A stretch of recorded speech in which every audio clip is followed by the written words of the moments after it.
রাসূল পাক সাল্লাল্লাহু আলাইহি ওয়াসাল্লাম হানাফি মাযহাবের বড় ইমাম আল্লামা ইমাম আবু বকর জাসসাস আহকামুল কোরআন লিল জাসসাসে কথাটা নিয়ে এসেছেন। বাইহাকির বর্ণনায় এসেছে রাসূল পাক সাল্লাল্লাহু আলাইহি ওয়াসাল্লাম মদিনার মসজিদে বসে আছেন। এমন সময়ে পারস্যের বাদশা রাসূল পাকের কাছে চিঠি পাঠায়া দিল। একজন দূতের মাধ্যমে একটা চিঠি পাঠায়া দিয়েছে, সাথে দুইজন গোয়েন্দা দিয়েছে। পারস্য বাদশা চিঠি লিখে দিয়েছে আমার নবীর কাছে। দুর্ভিক্ষের সময় ছিল, যুবক তোমাদেরকে স্পিরিট দিতে চাই, কতটা শোনো। আমার বন্ধুগণ, এক পর্যায়ে রাসূল পাকের কাছে চিঠি এসে পৌঁছে গেল। নবীজি সাহাবায়ে কেরামদেরকে মদিনার মসজিদে দাওয়াত করলেন, আসো। পারস্যের বাদশা চিঠি দিয়েছে, কি বলতে চায় জানতে চাই, দেখতে চাই। চিঠি খোলা হলো। ওমর দাঁড়িয়ে আছেন, হযরত উসমান দাঁড়িয়ে আছেন, আব্দুর রহমানের মতো সাহাবী দাঁড়িয়ে আছেন। নবীজি আলীকে বললেন, আলী চিঠিটা পড়ো, কি লেখা আছে। হযরতে আলী চিঠি পড়তে গিয়ে কান্না শুরু করলেন, পড়তে পারলেন না। ইয়া রাসূলুল্লাহ, আমি পড়বো না। নবীজি বললেন, পড়ো। ইয়া রাসূলুল্লাহ, পারস্যের বাদশা আপনাকে গালি দিয়ে চিঠি লিখেছে, আপনাকে গালি দিয়েছে। নবীজি বললেন, পড়ো। পারস্যের বাদশা বলছে, ও মুহাম্মদ ইবনে আব্দুল্লাহ, তোমার নাকি ক্ষমতা বেড়ে গিয়েছে, তোমার আল্লাহর নাকি যথেষ্ট ক্ষমতা আছে। তোমরা গরিব মানুষ, খাওয়ার নাই, 3 বেলা 1 বেলা খাওয়ার নাই। মক্কা থেকে পলায়ন করে মদিনায় গিয়ে নাকি তোমাদের ক্ষমতা হয়ে গিয়েছে। আমি পারস্যের বাদশা ঘোষণা দিলাম, তোমাদেরকে ধরবো, তোমাদেরকে পিটাবো, তোমাদের মদিনাটা আক্রমণ করে জ্বালিয়ে দেব, আর তোমাকে যেখানে পাবো হত্যা করব। আজকে জানায় দিলাম, তুমিও পাগল, তোমার আল্লাহ পাগল। বলেন নাউজুবিল্লাহ। আমার রাসূলকে গালি দিয়েছে, আল্লাহকে গালি দিয়েছে। রাসূল শুনলেন আর কষ্ট পেলেন, হারে। ওমর বলেন, ইয়া রাসূলুল্লাহ, আপনি আমাকে বলেন কি করা যায়। আমি তরবারি নিয়ে দাঁড়িয়ে গেলাম। নবীজি বলেন, আবু ওমর, একটু শান্ত হও। ওরা তো আমাদের দেশ দখল করতে চায়, আমাদের বাড়িঘর ভেঙে দিতে চায়, আমাদের মা বোনদেরকে দর্শন করতে চায়। আমরা গরিব, আমরা খেটে খাই, এজন্য। হ্যাঁ ঠিক আছে, আমরা গরিব হতে পারি, কিন্তু আমাদের অভিভাবক, আমাদের রব গরিব না। ঠিক কিনা আওয়াজ করে বলেন। ইয়া রাসূলুল্লাহ, কি বলতে চান? আমার বলতে চাই, শোনো। আজকে তারা মদিনা আক্রমণ করবে। এই মদিনা আক্রমণ করার আগে আমরা তাদের পারস্য দেশ আক্রমণ করব। ওমর বলেন, ইয়া রাসূলুল্লাহ, আপনি তো সাহস দিচ্ছেন, তরবারি নেই, অস্ত্র নাই, কিছুই নাই, কেমনে? রাসূল পাক বলছেন, আল্লাহ তো আছে। আমি সেই যুদ্ধের কথা বলবো না। রাসূল পাক যুদ্ধের জন্য বসে গেলেন মসজিদে, আর টাকা উঠাইলেন, চাঁদা। এই যে চাঁদা উঠায় না, ওয়াজ মসজিদেই দেখেন চাঁদা উঠাচ্ছেন। কে আছো? কেউ আসনি? যুদ্ধের জন্য টাকা পয়সা দাও। তখন মদিনায় খরা ছিল, দুর্ভিক্ষ ছিল। যার যা আছে দিতেছেন, যার যা আছে দিতেছেন। মহিলারা নাকের ফুল, কানের দুল, ব্রেসলাইট, পায়ের নুপুর, যা পায়, যে যা পায় দিচ্ছে, যে যার মতো করে দিয়ে যাচ্ছে, জিহাদের ময়দানে শরীক হচ্ছে। ওই জায়গায় একজন মহিলা ছিলেন, জোয়ান বয়সের, মধ্যম বয়সের, সবাই দিচ্ছেন। তিনি দেখলেন তার কাছে দেওয়ার মতো কিছুই নাই। আল্লাহু আকবার বললেন না? আমার মুসলমান বন্ধুগণ, গভীর মনোযোগ। ওই মহিলা চুকের পানি ছেড়ে দিলেন, আর আল্লাহকে ডাক দিয়ে বললেন, আল্লাহ তাআলা, আমার সামনে মহিলারা কত কিছু দিল, কাপড় দিল, যে যা পারে তাই দিল, আমি যে কিছুই দিতে পারলাম না। চোখের পানি ছেড়ে ওই মহিলা বাড়ির দিকে যেতে লাগলেন। পারস্যের 2জন গোয়েন্দা সবকিছু অবজারভেশন করতেছে। বাড়ির ভিতরে চলে গেলেন, আর কাঁদতে লাগলেন, খুঁজতে লাগলেন ঘরের ভিতরে কি আছে। তাকায়া দেখেন রাত্রবেলা খাবারের জন্য অর্ধেক রুটি আছে, 1 গ্লাস পানি আছে, একটা রুটি আছে, এই ছাড়া ঘরের ভিতরে কোনো জিনিস নাই। মহিলা কাঁদতে লাগলেন, আহারে। সকল মহিলারা দ্বীনের রাস্তায় জিহাদের জন্য ফান্ড দান করে, আমার অর্ধেক রুটি আছে, এক গ্লাস পানি আছে, আর একটা দুইটা খেজুর আছে, আমি কিছুই দিতে পারলাম না, শরীক হতে পারলাম না। এই কথা বলে কাঁদতেছেন। হঠাৎ করে পিছন দিকে তাকায়া বিছানার মধ্যে দেখে তার একটা ছোট্ট বাচ্চা ছেলে সন্তান বিছানার মধ্যে খেলাধুলা করে, হাঁটতে পারে না, শুধু দাঁড়াতে পারে, খেলাধুলা করে। মহিলা বাচ্চাটাকে কুলে নিলেন আর দৌড়াইয়া দৌড়াইয়া বিশ্ব নবীর দরবারের দিকে যেতে লাগলেন। রাস্তায় হযরতে আলীর সঙ্গে দেখা। আলী ডাক দিয়ে বললেন, মহিলা যাও কই, বোন কোথায়, দৌড়াও। মহিলা ডেকে বলছেন, আলী রে, আমি বিশ্ব নবীর দরবারে যাই। আলী বলছেন, গিয়ে কোনো লাভ নাই, নবীজি কোনো সহযোগিতা করতে পারবেন না। এখন বিশ্ব নবী জিহাদের জন্য মানুষের কাছে হাত পেতে বসেছেন, তোমাকে কিছুই দিতে পারবেন না। মহিলা চোখের পানি ছেড়ে ডাক দিয়ে বলছেন, আলী রে, আমি বিশ্ব নবীর কাছে কিছু চাওয়ার জন্য যাচ্ছি না, বরং জিহাদের ময়দানে আমি শরীক হওয়ার জন্য চলে যাই। আল্লাহু আকবার। মহিলা দৌড়াচ্ছেন। আমি বুঝাতে চাই আমাদের মা বোনেরা কেমন হওয়া দরকার ছিল। কিছুক্ষণ যাওয়ার পরে হযরত ওমরের সঙ্গে দেখা। ওমর বললেন, মহিলা দৌড়াও কই, বিশ্ব নবীর কাছে যাচ্ছি, গিয়ে কোনো লাভ নাই, নবীজি তোমাকে সহযোগিতা করতে পারবেন না। মহিলা ডাক দিয়ে বলছে, ওমর রে, আমি সহযোগিতা চাইতে যাচ্ছি না, আমি সহযোগিতা করতে যাচ্ছি। হযরতে আবু বকরের সঙ্গে আরেক জায়গায় দেখা। আবু বকর বললেন, বোন দৌড়াও কই, বিশ্ব নবীর কাছে যাই, গিয়ে কোনো লাভ নাই, ওখানে গিয়ে কোনো লাভ নাই, কারণ বিশ্ব নবী তোমাকে সহযোগিতা করতে পারবেন না। মেয়ে ডাক দিয়ে বলছেন, ভাই আবু বকর, আমি সহযোগিতার জন্য যাই না, আমি যাচ্ছি এই মুহূর্তে বিশ্ব নবীকে সহযোগিতা করতে। বলেন সুবহানাল্লাহ। আমার বন্ধুগণ, এক পর্যায়ে মহিলা বিশ্ব নবীর সামন পর্যন্ত পৌঁছে গিয়েছে। আল্লাহর নবী বলছেন, মারে, কেনই বা তুমি এই সময় বাচ্চাকে কুলে নিয়ে এসেছো, তোমাকে চিনি না, কোনো সহযোগিতা করবার মতো আমার কাছে কিছুই নাই। মহিলা ডেকে ডেকে বলছেন, ইয়া রাসূলুল্লাহ, ইয়া হাবিবাল্লাহ, ওগো আল্লাহর পয়গম্বর, আমি এসেছি জিহাদের ময়দানে এই মুহূর্তে আপনাকে সহযোগিতা করতে চাই। নবীজি বললেন, মারে, তুমি কি সহযোগিতা করবে বলো। এই মেয়ে ডাক দিয়া বলছেন, ইয়া রাসূলুল্লাহ, ওগো আল্লাহর পয়গম্বর, মহিলারা দেখলাম জিহাদের ময়দানে যে যার মতো করে যে যেভাবে পারে দান করে দেয়, ইসলামকে জিন্দা করবার জন্য শক্তি যোগায়, কিন্তু আমি দেবার মতো আমার কাছে কিছুই নাই। দৌড়ে বাড়িতে চলে গেলাম। কিছু যখন পাই নাই, বিছানার মধ্যে দেখি আমার ছোট্ট বাচ্চাটা গড়াগড়ি করতেছে। আমার সন্তান দাঁড়াতে পারে কিন্তু বসতে পারে না। ইয়া রাসূলুল্লাহ, আমার স্বামী একজন মুজাহিদ ছিলেন, তিনি জিহাদে শহীদ হয়েছেন। তিনি যেই সময় জিহাদে চলে যান, যাওয়ার সময় আমি ছিলাম প্রেগনেন্ট, আমি গর্ভবতী ছিলাম। আমার স্বামী আমাকে ওসিয়ত করে গিয়েছেন, স্ত্রী রে, জিহাদে চলে যাই, আল্লাহ রাসূলের ডাকে সাড়া দিয়ে জিহাদে চলে যাই, শহীদ হয়ে যেতে পারি, ইন্তেকাল করে ফেলতে পারি, কিন্তু তোমার পেটে আমার একটা আমানত আছে, আমার সন্তান আছে। আমি জানি না এই সন্তান ছেলে হবে না মেয়ে হবে, আমি জানি না।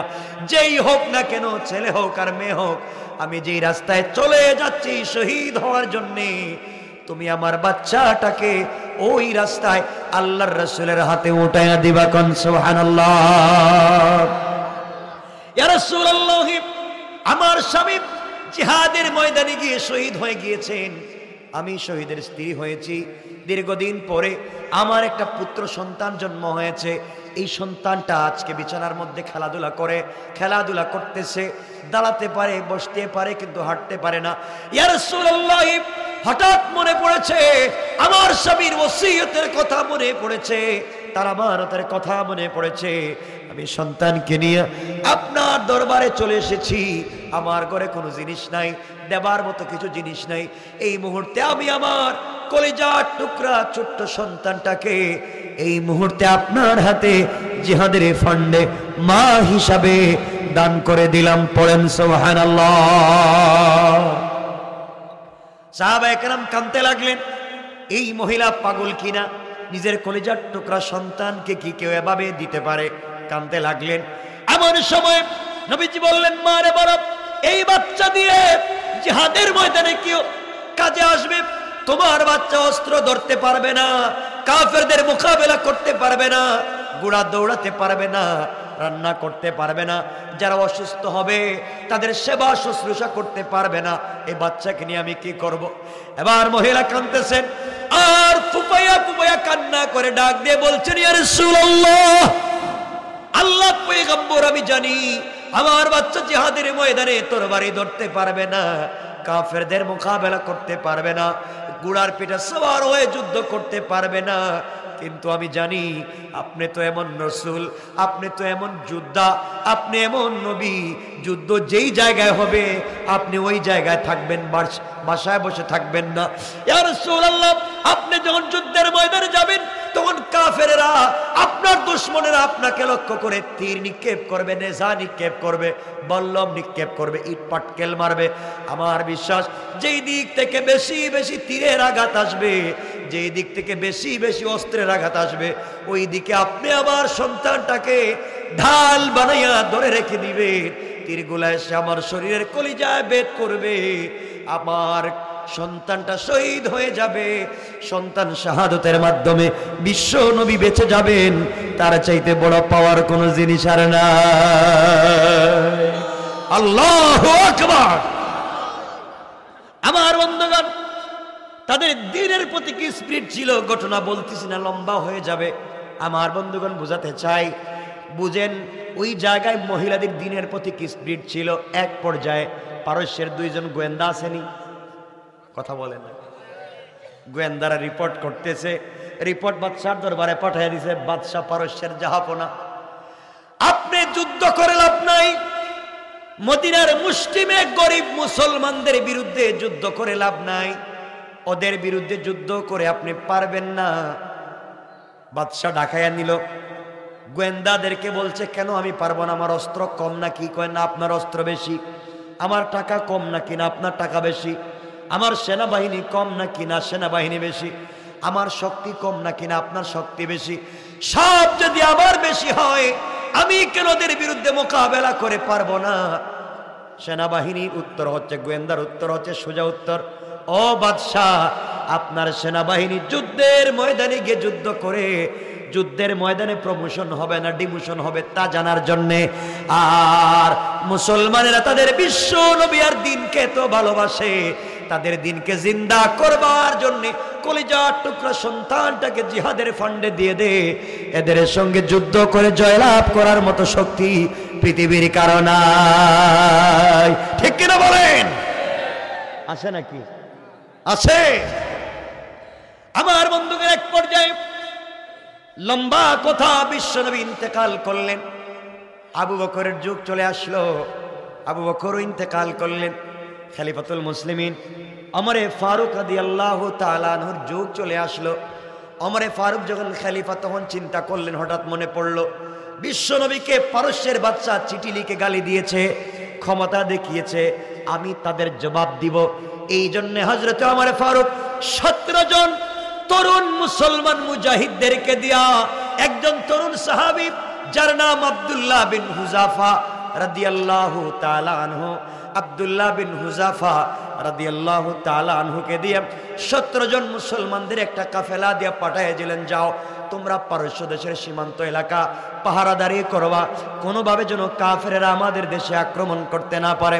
আল্লাহর কি মানসা, আল্লাহর কি ইচ্ছা, কথা সংক্ষেপ করে বলি, এই 17 জন মুসলমান পারস্য দেশে গিয়ে পারস্য দেশের সীমান্ত এলাকা পাহারাদারি করতেছেন। পারস্যর কোন সৈন্যবাহিনী যেন মুসলমান রাষ্ট্রের ভিতরে আক্রমণ করতে না পারে, ঢুকতে না পারে। 17 জন সীমান্ত এলাকায় পাহারাদারি করতেছেন। এদিকে পারস্যের বাদশা গোয়েন্দা পাঠিয়ে দিয়েছে, যাও কোন মুসলমানকে কোনোদিন যদি তোমরা ধরতে পারো, মারবা না, আঘাত করবা না, হত্যা করবা না, জিন্দা ধরে জীবিত আমার কাছে নিয়ে আসবা। আমি তাদেরকে জানতে চাই, চিনতে চাই, বুঝতে চাই ওদের ভিতরে এমন কি ঈমান, ওদের ভিতরে এমন কি বিশ্বাস আছে যে বিশ্বাসের কারণে তারা জীবন দিতে চায়, তাদের নবীকে তারা এত ভালোবাসে, কোরআনকে এত ভালোবাসে, কোরআনের ভিতরে কি আছে, তাদের নবীর ভিতরে কি আছে আমি জানতে চাইব, আমি বুঝতে চাইব। এই জন্যে যাও তোমরা কোনোভাবে এদেরকে ধরে নিয়ে আসবা, হত্যা করবা না। আমার বন্ধুগণ, আল্লাহর ইচ্ছা হলো এক পর্যায়ে 17 জন মুসলমান আব্দুল্লাহ বিন হুযাফা রাদিয়াল্লাহু তাআলা আনহুর নেতৃত্বে যারা ছিলেন 17 জনের 17 জন পারস্য বাদশার গোয়েন্দাদের হাতে ধরা পড়ে গেলেন। ধরা পড়ছেন কারা? মুসলমান। ধরা পড়ছেন কারা? 17 জন মুসলমান ধরা পড়ে গেলেন। কি বলতে চাই, কি বুঝাতে চাই ভালো করে বুঝবেন। ধরা পড়ে যাওয়ার পরে 17 জনকে বাদশার সামনে হাজির করা হলো। পারস্যের বাদশার সামনে 17 জনকে উপস্থিত করা হলো। পারস্য বাদশা তাকায় দেখে সবগুলা টকবগে তরুণ আর জওয়ান যুবক ছেলে। জিজ্ঞাসা করে, যুবকেরা বলো তোমাদের সেনাপতি কে? তোমাদের মধ্যে সেনাপতি কে? সকল মুসলমান মুজাহিদেরা দেখায় দিলেন এই যে তরুণ, 16, 17 অথবা 18 বছরের তরুণ হাফেজে কোরআন আব্দুল্লাহ বিন হুযাফাকে দেখায় দিলেন এই যে আমাদের নেতা। বাদশা তাকায় দেখে কত সুন্দর চেহারা, কত সুন্দর লালচে চেহারা আব্দুল্লাহ বিন হুযাফার। এমন তরুণ একটা ছেলে 17 জন মুসলমানের কমান্ডিং করতেছে। বাদশা ডাক দিয়ে কাছে নিল আর ডাক দিয়ে বলল, আব্দুল্লাহ বিন হুযাফা, তুমি কি বিয়ে করেছো? আব্দুল্লাহ বিন হুযাফা বললেন, পারস্যের বাদশা জাহাপনা, বিয়ে করি নাই। বাদশা বলতেছে, শোনো, তোমাদের জানতে চাই, চিনতে চাই, তোমরা তোমাদের নবীকে তো ভালোবাসো কেন? কোরআনকে তো ভালোবাসো কেন? অনেক মুসলমান দেখবেন দাড়ি রাখে না, ঠিক মতো নামাজ পড়ে না, কিন্তু কোরআনের বিরুদ্ধে কথা বললে তার কলিজায় লাগে। কথা বলেন। অনেক মুসলমান দেখবেন নামাজের দ্বারা কাছে নাই, দিন ধর্ম বুঝে না, কিন্তু মাদ্রাসা মসজিদের বিরুদ্ধে কথা বললে ঘর থেকে আগে বের হয়ে যায়, আছে না নাই? এই জন্যে মুসলমানকে দাড়ি নাই, টুপি নাই, পাঞ্জাবি নাই দেখা আপনারা গালি দিবেন না। ওকে বুঝান, দিন বুঝান, একদিন তো দিন বুঝবে। আর আমরা এমন করে বুঝাই যেন মায়ের শুরু করি, যেন না আসে কাছাকাছি। আমার বন্ধুগণ, আব্দুল্লাহ বিন হুযাফাকে প্রথম প্রস্তাব দিয়েছে বাদশা পারস্যের, বলো তোমাদের সবাইকে ছেড়ে দেব, তোমাদের নবী তো দুনিয়ায় নাই। কয়, হ্যাঁ নাই। তোমরা শুধু মনে মনে এই কথা চিন্তা করো, মনে মনে, বাস্তবে না। তোমাদের নবী নাই, তোমাদের নবী যদি বেঁচে থাকতেন আমি ওই জায়গায় ধরে আনতাম আর তোমাদের নবীকে শুলিতে চড়িয়ে দিতাম, বেত্রাঘাত করতাম, তোমাদের কেমন লাগতো? তোমরা শুধু বলো ওই কথা, আমরা সহ্য করব, কোনো জবাব দিব না। আব্দুল্লাহ বিন হুযাফা দাঁড়াইয়া ডাক দিয়ে বলেন, পারস্যের বাদশা শোনো, বিশ্ব নবীর বিরুদ্ধে একটা কথাও জবান দিয়ে বলবা না। যে জিহ্বা দিয়া বলেছো তোমার দেশে, তোমার ঘরে, তোমার কাছে বন্দী হতে পারি, আমার আল্লাহ বন্দী না, এমন লাথি তোমার বুকে দিতে পারি এই জমিন থেকে 100 গজ মাটির নিচে চলে যাইতে পারো। কোন সুবহানাল্লাহ। বাদশা কয়, আমার সামনে দাঁড়াইয়া আমার লাথি দেব? কি পাওয়ার, কি ক্ষমতা! অথচ তারা বন্দী, শুধুমাত্র স্পিরিট। কিসের স্পিরিট? কথা বলেন না, ইমানের স্পিরিট। আমার বন্ধুগণ, বাদশা বলল, আব্দুল্লাহ রে, এখন দেখেন লোভ দেখায়, লোভ। আমাদেরকে যদি লোভ দেখাইতো, আরে বাবা। আব্দুল্লাহকে বলছে, আব্দুল্লাহ রে, তুমি যদি ইসলাম ধর্ম ছেড়ে দাও, খ্রিস্টান ধর্ম গ্রহণ করো, তোমাকে 2টা পুরস্কার দিব। 1 নাম্বার, আমার দেশ অর্ধেক তোমার নামে লিখে দিব, বিনিময়ে তুমি কালেমাটা ছেড়ে দাও। 2 নম্বর পুরস্কার, আমার একটা সুন্দরী মেয়ে আছে, এই মেয়েটাকে তোমার কাছে বিয়ে দিব, তুমি ইসলাম ছেড়ে দাও। আমরা হইলে আমাদেরকে যদি কেউ বলতো যে আপনারে 10 শতক জমি দিব বনানীতে, আপনি 2 সাইডটা উল্টা পাল্টা কথা বলতে পারবেন। আমরা 2 সাইডটা কি 2 সাইড বছর বলতে পারবেন। কথা বলেন না, আমাদের যে ইমান। আমার বন্ধুদের এক পর্যায়ে হযরত আব্দুল্লাহ বসা ছিলেন, দাঁড়িয়ে গেলেন আর বললেন, নিমক হারাম বাদশা, শোনো, তুমি আমাকে বলছো তোমার দেশের অর্ধেক আমাকে দিয়ে দিবে, তোমার মেয়েকে আমার কাছে বিয়ে দিবে, তাহলে আমার অপিনিয়নটা শোনো। ও পারস্যের বাদশা, তুমি যদি পৃথিবীর পূর্ব থেকে পশ্চিম, উত্তর থেকে দক্ষিণ গোটা দুনিয়া রেজিস্ট্রি করে আমার হাতে উঠাইয়া দাও, আরেক হাতে আসমানের চন্দ্র সূর্য উঠাইয়া দাও, আমি কথা দিলাম গোটা দুনিয়া লাথি মেরে ফেলে দিতে পারি, চন্দ্র সূর্যকে ফেলে দিতে পারি, একটা সেকেন্ডের জন্য ইসলামকে ছেড়ে দিতে পারি না। আল্লাহু আকবার। বাদশা চিন্তা করে, কি ইমান, এত বড় অফার দেওয়ার পরেও দিন ছাড়তে চায় না। আমার বন্ধুগণ, এবার পারস্যের বাদশা সবাইকে নিয়ে পরামর্শ করল কি করা যায়। ওদেরকে এত বড় পাওয়ার দিলাম, এত বড় জিনিস অফার দিতে চাইলাম, নিতে চায় না, দিন ছাড়তে চায় না। সবাই পরামর্শ দিল, বাদশা একটা কাজ করেন, এরা তো জোয়ান মানুষ, যৌবন আছে, প্রত্যেককে এক একটা ঘরের ভিতরে বন্দি করে বিশ্ব সুন্দরী মেয়েদেরকে টাকার বিনিময়ে কিনে এনে অর্ধ উলঙ্গ করে, অলংকার জেওর অর্নামেন্ট জুয়েলারি পরায়া ডিজাইন করে স্টাইলিস্ট করে ঘরের ভিতরে ঢুকাইয়া দেন, আর বলে দেন কোনোভাবেই যদি আব্দুল্লাহ বিন হুযাফার মতো ছেলেদের চরিত্র নষ্ট করতে পারে তাহলে যা চাইবে তাই দেওয়া হবে। আমার বন্ধুগণ, 3 নম্বরে সকল মুসলমানদেরকে এক একটা রুমের ভিতরে বন্দী করে রাখা হলো। লম্বা কথা সংক্ষেপ করে বলি, এক পর্যায়ে গভীর রাত্রে বাদশা বিশ্ব সুন্দরী মেয়েদেরকে টাকার বিনিময়ে কিনে এনে সুন্দর করে সাজিয়ে অর্নামেন্ট জুয়েলারি দিয়ে সুন্দর করে ডিজাইন করে আব্দুল্লাহ বিন হুযাফার রুমের ভিতরে ঢুকায় দিয়েছে, আর বলেছে, শুন রে, তুই তোর যৌবন দিয়া, আকর্ষণ দিয়া কোনোভাবে যদি আব্দুল্লাহর মন গলাতে পারিস আর তার সাথে জেনা করে চরিত্র নষ্ট করতে পারিস, তুই যা চাইবে তাই তোকে আমি দেব। আমার বন্ধুগণ, বিশ্ব সুন্দরী মেয়ে বলছে, বাচ্চা যাবো না, এটা তো আমাদের 1-2 ব্যাপার, কোনো ব্যাপারই না, ঠিক না? কথা বলেন, আমাদের সামনে যদি দেয় এমন, হুজুর ওয়াজ বাদ দেন, আমরা একটু আসি এদিক দিয়ে ঘুরে গেছে, এই তো করবেন আপনারা। দেখেন ইমান, দেখেন। আমার বন্ধুগণ, আব্দুল্লাহ বিন হুযাফার রুমে গভীর রাত্রে আব্দুল্লাহ বিন হুযাফা রাদিয়াল্লাহু তাআলা আনহু রুমের ভিতরে আছেন। সুন্দরী মেয়ে অর্ধ উলঙ্গ অর্নামেন্ট জুয়েলারি পরে ঘরের ভিতরে প্রবেশ করেছে। প্রবেশ করে তাকায়া দেখে এই নওজোয়ান তরুণ যুবকটা আল্লাহর কদমে সিজদায় পড়ে আছে। আল্লাহু আকবার। নামাজ পড়তেছেন।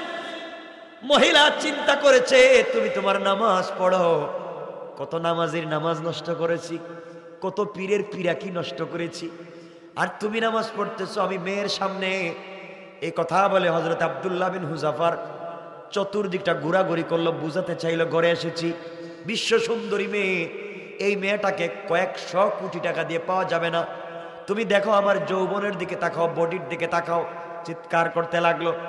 আব্দুল্লাহ বিন হুযাফা আল্লাহর কদমে সিজদায় পড়ে কান্দে আর বলে, আল্লাহ তাআলা, জীবন চলে যেতে পারে, যৌবন চলে যেতে পারে, মাথাটা দিয়ে দিতে পারি, কিন্তু একটা মিনিটের জন্য ঈমান বিক্রি করতে পারি না।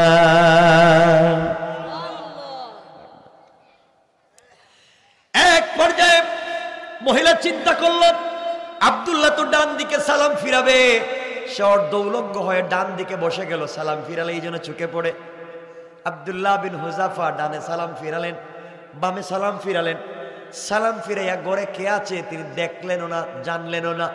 আবার তিনি সোজা হয়ে আল্লাহু আকবার বলে নামাজে দাঁড়াইয়া গিয়েছে। আমার বন্ধুগণ, ভালো করে বোঝেন, এক পর্যায়ে নামাজ পড়তে পড়তে সকাল হয়ে গিয়েছে।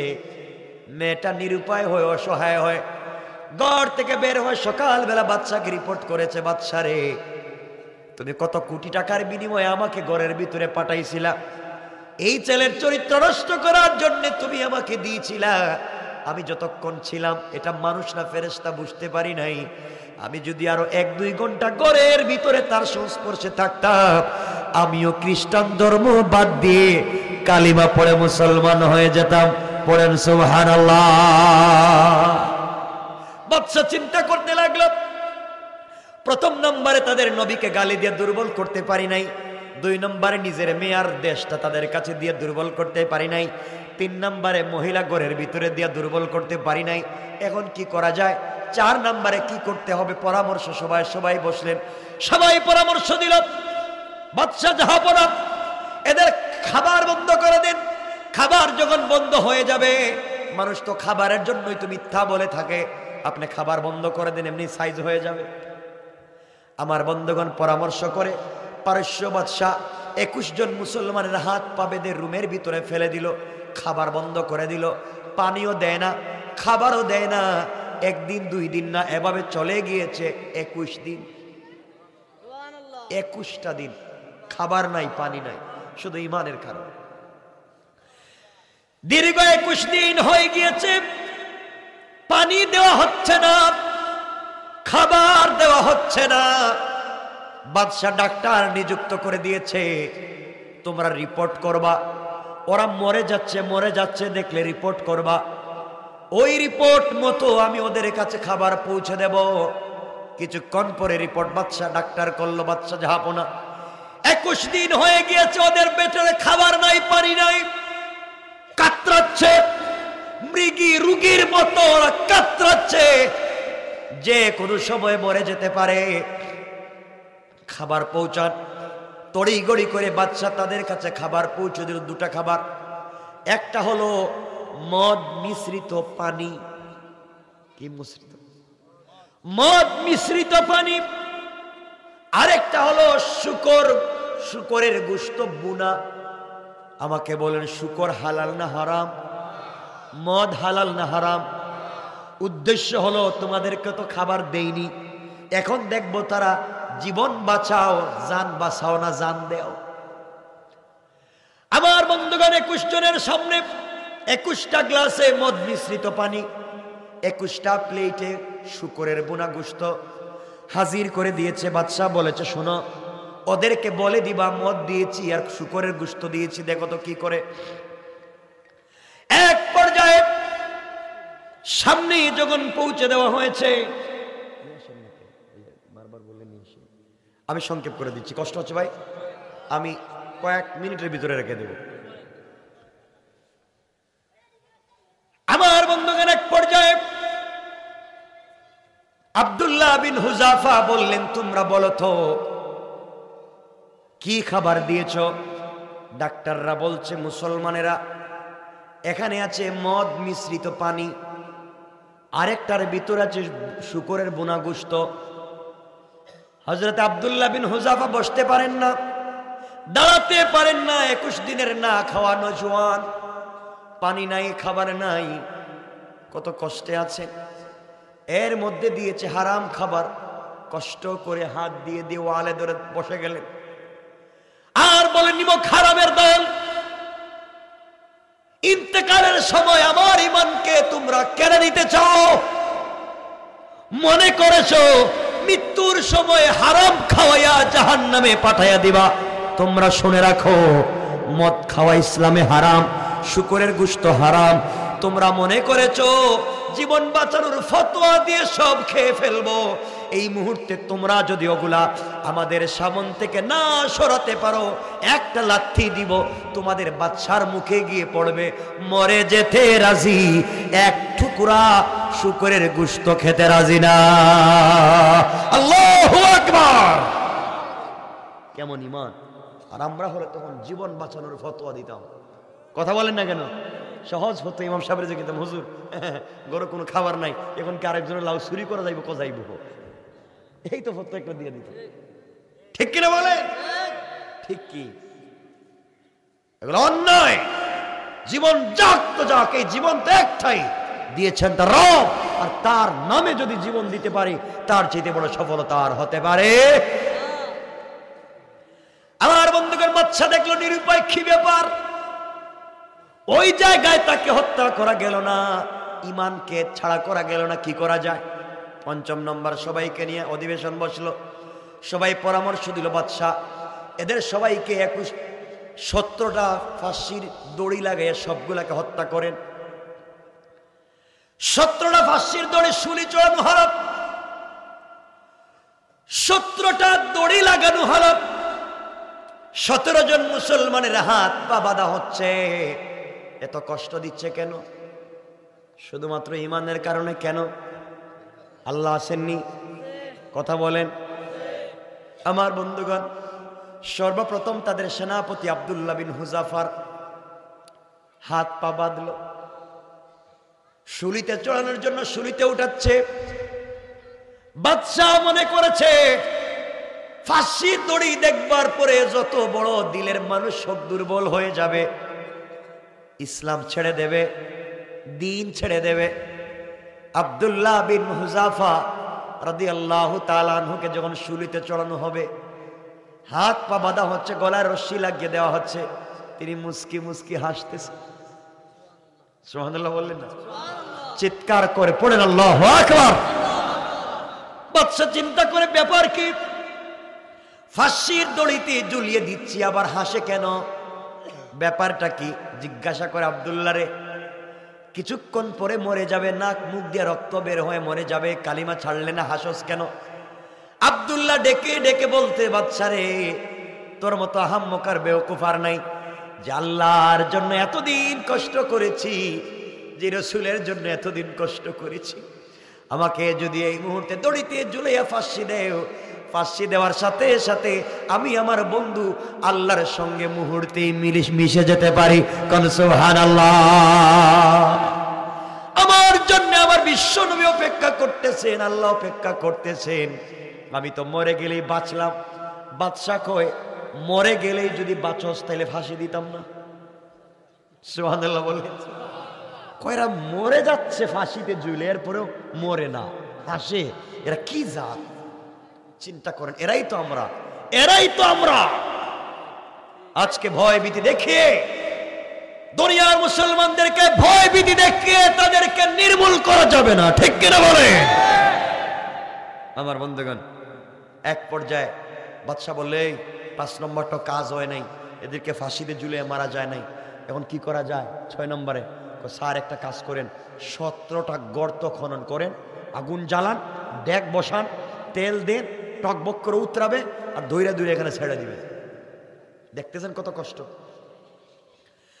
আমার মুসলমান বন্ধুগণ, এক পর্যায়ে 17টা ডেক তৈরি করা হলো। তৈলের ভিতরে দিয়ে তৈল যখন টকবক করে উতরাচ্ছে, এমন সময় একজন ছোট্ট 17 জনের মধ্যে একজন ছোট্ট সাহাবী, একজন মুসলিম মুজাহিদের হাত পা বাঁধা হচ্ছে, সাধারণ মুজাহিদ, হাত পা বেঁধে তৈলের মধ্যে ফেলে দিবে। আব্দুল্লাহ বিন হুযাফা রাদিয়াল্লাহু তাআলা আনহু চিন্তা করলেন, এই মুহূর্তে হয়তো ঈমান বাঁচাবার জন্য, আমার বাকি 16 জনকে বাঁচাবার জন্য কিছু একটা করা লাগবে, কৌশল করা লাগবে, চেঞ্জ করা লাগবে, কোনো একটা করা লাগবে। তিনি চিন্তা করলেন, আমি কি বাদশার সঙ্গে স্যাক্রিফাইস করব, মিলে যাব কিনা, আমি আমার বাকি যোদ্ধা মুসলমানদেরকে বাঁচাতে চাই। এই সময় যার হাত পা বাঁধা হচ্ছে তিনি দাঁড়িয়ে গেলেন, আর ডাক দিয়া বললেন, মুসলমানেরা শোনো, ও মুসলমানেরা শোনো, আমার হাত পা বাঁধা হচ্ছে, কিছুক্ষণ পরে আমাকে হত্যা করা হবে, তেলের মধ্যে ফেলে দেওয়া হবে, আমি শহীদ হয়ে যাব। তোমরা এই জন্য ভয় পাচ্ছ, তোমরা মনে করতেছ হয়তো আমি ভয় পেয়ে যাচ্ছি, আমার জীবনের জন্য তোমরা ভয় পাচ্ছ, কি করবে না করবে শোনো। মুসলমানেরা শোনো, আমি গতকাল রজনীতে স্বপ্নে দেখেছি বিশ্ব নবী আমার কপালে চুম্বন করে বলেছেন, আমার সাহাবী টেনশন করিস না, বিপদে পড়ে গেলে কান্দিস না, আগামী কালকে তৈলের মধ্যে দিয়ে তোকে যদি হত্যা করা হয়, তৈলে দিতে দেরি হবে, আমার কাছে জান্নাতে আসতে দেরি হবে না। পড়েন সুবহানাল্লাহ, আল্লাহু আকবার। রাখো। আমার বন্ধুগণ, এক পর্যায়ে এই মুসলমান বলতেছেন, আব্দুল্লাহ বিন হুযাফা, ঈমানের জন্য জীবন বিসর্জন দিতে পারি, কিন্তু জীবন বাঁচানোর জন্য ঈমান বিসর্জন দিতে পারি। কথা বলেন না কেন? ঈমানের জন্য জীবন বিসর্জন দিতে পারি না। এই কথা বলবার পরে আব্দুল্লাহ বিন হুযাফা বলছেন, কি করব তাহলে বলো? ভাইরে, আমি জীবন যদি চলে যায় চলে যাক, তোমরা দ্বীনের উপরে অটল অবিচল থাকো, বিশ্ব নবীর জন্য জীবন দিব। কোরআন ইসলামের জন্য জীবন দিব। আমার বিশ্বাস ইন্তেকাল করতে দেরি হবে, আল্লাহর তৈরি জান্নাতে যেতে 1 সেকেন্ডও দেরি হবে না। পড়েন সুবহানাল্লাহ। আমার বন্ধুগণ, এক পর্যায়ে আব্দুল্লাহ বিন হুযাফার সামনে এই তরুণ সাধারণ মুজাহিদকে তৈল টকবক করতেছে, ওই জায়গায় ফেলে শহীদ করা হলো। জীবন দিয়ে দিলেন, টকবক করা তৈলের মধ্যে ফেলে ফেলে পুড়িয়ে তাকে হত্যা করা হলো। জীবন দিলেন কিন্তু ইমানকে বিসর্জন দিলেন না, জীবন বিসর্জন করলেন। এবার আব্দুল্লাহ বিন হুযাফার পালা, হাত পা বাঁধা হচ্ছে আব্দুল্লাহ বিন হুযাফার। এবার আব্দুল্লাহ বিন হুযাফার হাত পা বেঁধে যখন তৈলের কাছে নিয়ে যাওয়া হচ্ছে, আব্দুল্লাহ বিন হুযাফার চোখ থেকে পানি পড়তেছে, গাল বেয়ে বেয়ে পানিগুলা দাঁড়ে ভিজে ভিজে জামায় পড়ে যায়। সাহাবায়ে কেরাম চিন্তা করলেন, আব্দুল্লাহ বিন হুযাফা কান্দেন। এবার পারস্যের বাদশা বলতেছে, আব্দুল্লাহ বুঝতে পেরেছি, এতদিন বাহাদুরি দেখিয়েছো, এই করবা সেই করবা, তোমার সামনে তোমার বন্ধুকে যখন আমি তৈলের মধ্যে দিয়ে হত্যা করেছি, জীবন চলে গেছে দেখবার পরে ভয় পেয়েছো, এই জন্য চোখের পানি ছেড়ে কাঁদতেছো। হ্যাঁ বুঝতেছি, জীবন তো তার নাম, এখন তোমার পালা। আব্দুল্লাহ বিন হুযাফা ঘুরে গেলেন আর দাঁড়িয়ে বলেন, নিমক হারাম বাদশা জালেম, আমি আমার জীবন চলে যাচ্ছে এই জন্য কান্দি না, আমি মরে যাব এই জন্য কান্না করি না, আমি কান্না করতেছি তুমি আমার মস্ত বড় ক্ষতি করে ফেলেছো এই জন্য কান্দি। পারস্যের বাদশা বলছে, আমি আবার কি ক্ষতি করলাম তোমার? আব্দুল্লাহ বিন হুযাফা বলছেন, যেই ক্ষতি করছো অপূরণীয় ক্ষতি। কি আমি এমন ক্ষতি করছি তুমি আমাকে বলো। আব্দুল্লাহ বিন হুযাফা বললেন, বাদশারে, তুমি যেই বন্ধুটাকে এই মুহূর্তে তৈলের মধ্যে ফেলে হত্যা করেছো, সে আর আমি দুইজন ছিলাম বাস্তব লাইফে বন্ধু। আমাদের 8-10 বছরের বন্ধুত্বের জীবনে সারা জিন্দেগি প্রতিযোগিতা করেছি, সকল প্রতিযোগিতায় আমি ফার্স্ট হয়েছি। ও আমার আগে এক্সপার্ট, ফার্স্ট হতে পারে নাই, ও সেকেন্ড ছিল। ও যদি 1 ঘন্টা আল্লাহর রাস্তায় জিহাদ করত, আমি 2 ঘন্টা জিহাদ করতাম। ও যদি 2 রাকাত নামাজ পড়তো, আমি 4 রাকাত পড়তাম। ও 1 টাকা আল্লাহর রাস্তা দান করলে 2 টাকা দিতাম। এক কথায় দিনের রাস্তায় প্রতিযোগিতায় সব সময় তার আগে আমি ফার্স্ট ছিলাম। কিন্তু জীবন দিয়ে জান্নাত ক্রয় করার প্রতিযোগিতায় আমার বন্ধু আমার আগে ফার্স্ট হয়ে গেল। তুমি আমার আগে আমার বন্ধুকে তৈলের মধ্যে ফেলে দিয়া আমার আগে তাকে জান্নাতে পৌঁছে দিয়েছো। আমার দিলের ব্যথা, আমার বন্ধু এতক্ষণে জান্নাতে পৌঁছে গিয়েছে, প্রতিযোগিতায় ফার্স্ট হয়ে গিয়েছে। আমি নিমক হারামের মতো দুনিয়ায় বেঁচে আছি, বাইরে কান্না করি। তুমি যদি আমার বন্ধুকে না দিয়ে আমাকে আগে দিতে, তাহলে সারা জীবন প্রতিযোগিতায় ফার্স্ট ছিলাম, জান্নাতে যাওয়ার সময়ও আমি ফার্স্ট হয়ে যেতাম। পড়েন সুবহানাল্লাহ। বাদশা চিন্তা করে, কিরে, মরার সময়ও প্রতিযোগিতা করে, মরার সময় প্রতিযোগিতা করে, তাও মরতে চায় না। এদেরকে মাইরা তো লাভ নাই, এরা মইরাও মরে না, আরো জিন্দা থাকে। এই কথা আমার আল্লাহ তেলাওয়াতে বলছেন, ইন্না কাইদাশ শাইতানি কানা দাঈফা। কাফের বেঈমানেরা যত কৌশল করে, সবগুলা কৌশল আমি আল্লাহর কাছে বড়ই দুর্বল। পড়েন সুবহানাল্লাহ, আল্লাহু আকবার। এরপরে কি হলো, এটা লম্বা ইতিহাস। বাদশা ছেড়ে দিয়েছিল, কিন্তু কেমনে ছাড়ছিল, কোন কন্ডিশন করেছিল, পারস্যে কেমনে দিন জিন্দা হয়েছিল, আব্দুল্লাহ বিন হুযাফা কি করেছিলেন, লম্বা ইতিহাস, সেদিকে যাচ্ছি না। ভাই চলে আসছে, আমি এখানে রেখে দিলাম। আমার জন্য দোয়া চাই, আপনাদের জন্য দিল থেকে দোয়া থাকলো, সবাই আমার জন্য দোয়া করবেন। সুবহান রাব্বিকা রাব্বিল ইজ্জাতি আম্মা ইয়াসিফুন, ওয়া সালামুন আলাল মুরসালিন, আলহামদুলিল্লাহি রাব্বিল আলামিন।